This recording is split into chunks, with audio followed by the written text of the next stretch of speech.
Praise the lord. ప్రభు అయిన యేసుక్రీస్తు నామములో మీకు శుభములు. దేవుడు మనకు ప్రసాదించిన ఈ నూతన దినాన్ని బట్టి ఆయనకు వందనములు చెల్లిద్దాం. ఈరోజు మీ ప్రణాళికలు ఎలా ఉన్నా, మీ మనసులో ఎలాంటి ఆందోళనలు ఉన్నా వాటన్నింటినీ దేవుని చేతిలో పెట్టండి. ఈ ఉదయాన్నే యేసయ్య మీతో అంటున్న మాట, నా కుమారుడా, నా కుమార్తె, ఈరోజు నీ అడుగులు తడబడకుండా నేను నిన్ను నడిపిస్తాను. కాబట్టి అధైర్యపడకండి. ఈరోజు దేవుని కృప మీకు తోడుగా ఉండును.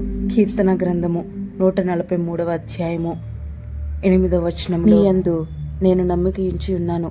ఉదయమున నీ కృపవార్తను నాకు వినిపింపుము. నీ వైపు నా మనస్సు నెత్తుకొనుచున్నాను.